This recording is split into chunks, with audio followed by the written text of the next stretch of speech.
శ్రీమాత్రే నమ. జయ గురు దత్తాత్రేయ నమ.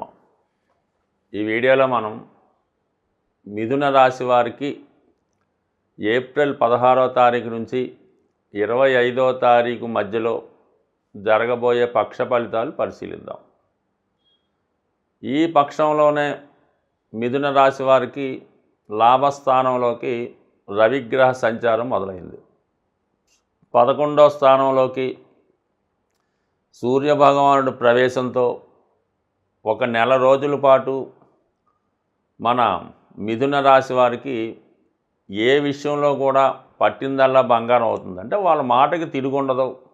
వారి ప్రయత్నం 100కి 100 అనుకూలించే అవకాశం ఉన్నది. మీ ఈ ప్రయత్నంలో అధికారంలో ఉన్నటువంటి మీ మిత్రులు, అలాగే రాజకీయ నాయకులు, ప్రభుత్వ ఉద్యోగులు వీళ్ళందరూ కూడా సహకరిస్తారు. అంటే మీ విజయాన్ని కోరుకునే మీ మిత్ర బృందం మిమ్మల్ని ఏదో విధంగా ఉన్నత స్థాయిలో చూడాలనే వారి ప్రయత్నం నెరవేరుతుంది. దానికి తగ్గట్టుగా మీ ప్రయత్నం కూడా నెరవేరుతూ ఉంటుంది.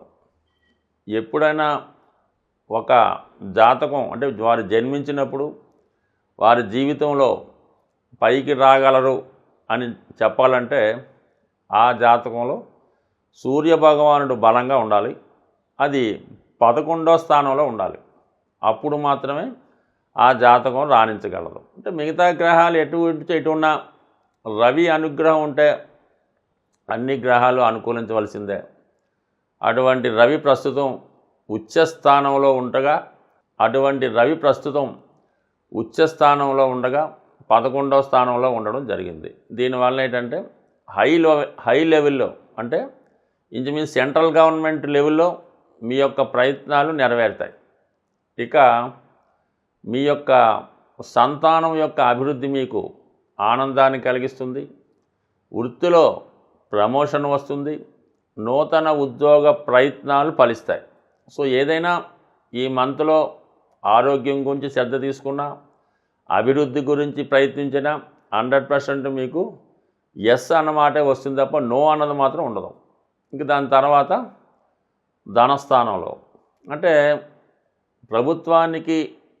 ప్రభుత్వ ధనానికి కారణమైనటువంటి సూర్యభగవానుడు రవి లాభస్థానంలో కుజుని యొక్క రాశిలో ఉన్నాడు.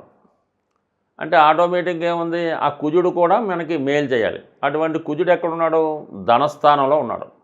ఇక్కడ మరి 2 అగ్నితత్వ గ్రహాలు ప్రభుత్వానికి సంబంధించినవి, ఒకడు ధనస్థానంలోను ఒకరు ఏకాదశ స్థానంలో ఉండడం జాతకుడికి ఒక విధంగా చేపట్టిన ప్రతి పని బంగారంగా మారుతూ ఉంటుంది. అంటే ఆర్థిక పరంగా భూములు, స్థిరాస్తుల యొక్క విలువ పెరుగుతుంది. వాటి వలన ఆదాయం లభిస్తుంది. ప్రభుత్వ పథకాలు మీకు అనుకూలంగా రావడం జరుగుతూ ఉంటుంది. అలాగే మీకు ఏమైనా ప్రభుత్వం నుంచి రావాల్సి ఉన్నటువంటి ధనం వస్తుంది. ముఖ్యంగా మీరు ఏదైనా ఒక ఇండస్ట్రీ స్థాపించాలన్నా, ఒక పెద్ద గృహం కొనుక్కోవాలన్నా ఈ సమయంలో మీకు ఈ ప్రభుత్వ బ్యాంకుల ద్వారా ఆర్థిక సహకారం అందించే అవకాశం ఉన్నది. మీరు ప్రభుత్వ ఉద్యోగులై ఉంటే ప్రభుత్వానికి సంబంధించినటువంటి వాహనం, ప్రభుత్వానికి సంబంధించిన బంగళా ఇవన్నీ కూడా మీకు సమకూరడం జరుగుతుంది. అలాగే మీరు అటు రుణ ప్రయత్నం ద్వారా కానీ మీరిచ్చిన ధనం తిరిగి రావడం వల్ల అయితేనే మొత్తం మీద మీ కుటుంబానికి లేదంటే మీ కుటుంబ సభ్యులకి అధిక మొత్తంలో గొప్ప ధనం రావడం జరుగుతుంది. సో దాన్ని మీరు ఏం చేస్తారంటే చిల్లరగా పాడు చేయకుండా ఏదైనా ఒక స్థిరాస్తి కొనుక్కుంటే మంచిది. అలాగే చాలా కాలంగా కొన్ని రోజులుగా స్థిరాస్తి కొనాలనే మీ ప్రయత్నం ఈ సమయంలో నెరవేరే అవకాశం ఉంది. అంటే మీకు ఇంకా ఒక నెల రోజులు టైం ఉంటుంది. ఏదైనా మరి మే 15వ తారీఖు లోపల మీరు సొంత గృహం ఏర్పాటు చేసుకుంటే ఆ పని చాలా సులువుగా అవుతుంది. లేదంటే దాని తర్వాత మళ్ళీ లేట్ అవ్వచ్చు. దానికి 4వ స్థానంలో కేతువు సమర్థిస్తున్నాడు, 12వ స్థానంలో ఉన్నటువంటి గురువు సహకరిస్తున్నాడు, లాభంలో ఉన్నటువంటి రవి, ధనంలో ఉన్నటువంటి కుజ, ఇవన్నీ కూడా మీకు ఏదో ఒక స్థిరాస్తి సమకూరే అవకాశం ఉన్నది. ఆ ప్రయత్నం మీరు తప్పక నెరవేర్చుకోండి. ఇక మల్టిపుల్గా మిగతా విషయాలు ఆలోచిస్తే వృత్తి, మరి ఏదన్నా దశమంలో ప్రస్తుతం సంచరిస్తున్నటువంటి ఒక 4 గ్రహాలు మరి రాష్ట్రాధిపతిగా ఉన్నటువంటి బుధ, వ్యయాధిపతి శుక్ర దశమ సంచారం, దశమ స్థాన సంచారం అష్టమాధిపతితో కలిసి ఉండడం వల్ల అనూహ్యంగా వృత్తిలో హోదా పెరుగుతూ ఉంటుంది. ఒకేసారి మీకు పై అధికారిగా ప్రమోషన్ రావచ్చు, లేదా అటువంటి బాధ్యతలు మీకు వచ్చే అవకాశం ఉంది. మరి కొంతమందికి ఉద్యోగంలో ప్లేస్ ఆఫ్ చేంజ్ కూడా రావచ్చు. విదేశ ప్రయత్నాలు ఫలిస్తాయి. స్వదేశంలో వేరే ప్రాంతానికి మారడానికి కూడా అవకాశం ఉంటుంది.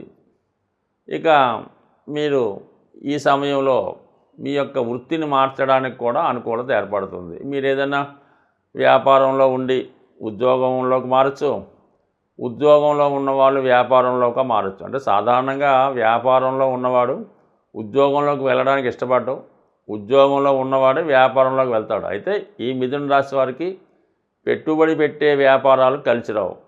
కేవలం మీడియేటర్గా ఉంటూ, అలాగే ఏదో ఆన్లైన్గా ఎటువంటి పెట్టుబడి పెట్టకుండా డిజిటల్ మార్కెటింగ్లా చేసుకుంటే వీరు కోట్లు సంపాదిస్తారు.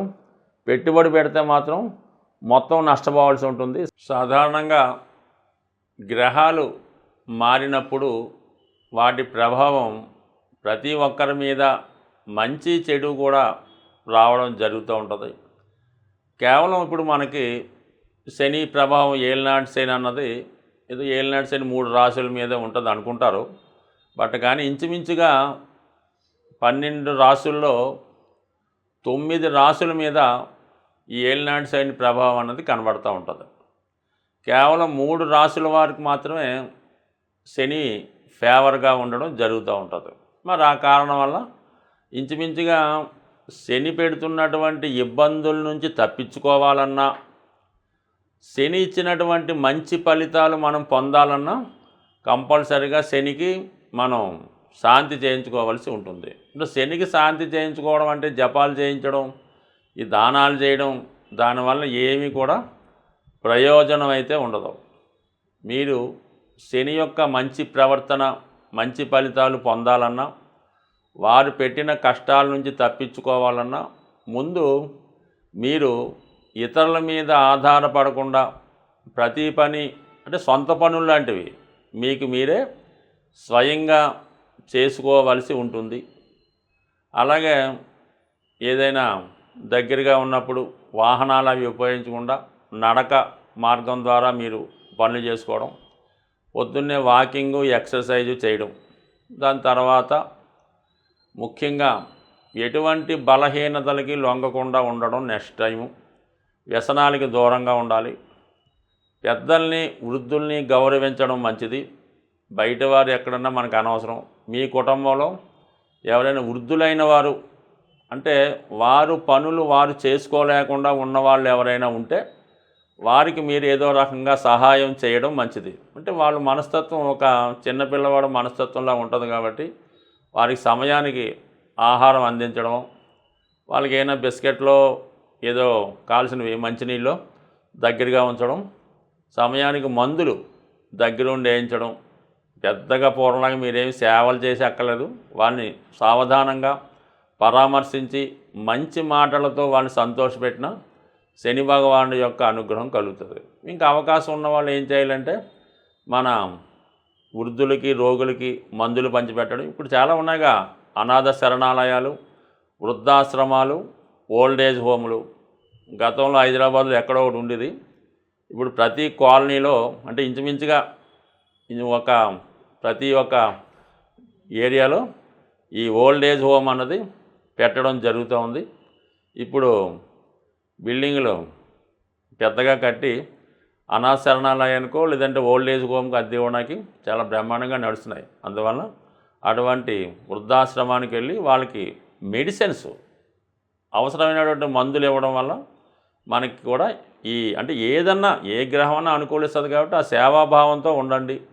మీరు సంపాదించే సంపాదనలో ఒక 0.5% ఖర్చు పెట్టినా చాలు. ఆ విధంగా చేసుకోండి.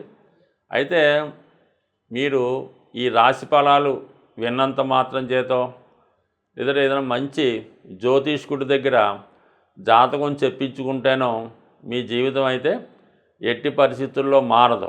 పైపెచ్చి ఏంటంటే వాళ్ళు బాగుపడతారు తప్ప మిమ్మల్ని మార్చే శక్తి ఆ జ్యోతిష్కుడి దగ్గర ఎట్టి పరిస్థితులు కూడా ఉండదు. అందువల్ల మీరు జాతకం చెప్పించుకుంటే జీవితం మారిపోద్ది, పెళ్ళిళ్ళు అయిపోతాయి, ఉద్యోగాలు వచ్చే మాత్రం ఒట్టి భ్రమ. మీరు వారు చెప్పినట్టు నడుచుకొని ఏదైనా ఆ పరిహారమో ఆ ప్రయత్నమో చేయడం వల్ల మీ జాతకంలో యోగం ఉంటే అది వస్తుంది తప్ప ఉద్యోగం రావడానికి ఒక హోమం, లేదంటే ఒక ఉంగరం, పెళ్ళి కావడానికి ఒక హోమం, ఒక ఉంగరం ఇలాగేమీ ఉండవు. బట్ ఇదంతా ఒక అపోహ మాత్రమే. మీ జాతకంలో ఉంటే ప్రయత్నం చేస్తే, అంటే జ్యోతిష్యుడు ఎంతవరకు చెప్తాడు, అబ్బాయి ఈ సమయంలో బాగుంది, ఈ గురుబలం వస్తుంది కాబట్టి ఈ పెళ్లి ప్రయత్నం చేసుకోండి, ఈ రవి బలం బాగుంది కాబట్టి ఏదైనా గవర్నమెంట్ సర్వీస్ ప్రయత్నం చేసుకోండి, రావచ్చు, అంతవరకే చెప్తాడు తప్ప ఆ జాతకుడు ఉద్యోగం చేసి పెళ్ళిళ్ళు చేస్తే వాడు బ్రహ్మాండంగా ఏ లెవెల్లో ఉంటాడు. కాబట్టి మీరలా అత్యాశగా పోకుండా ప్రయత్నం చేసుకుంటేనే ఫలితం దక్కుతుంది. స్వస్తి.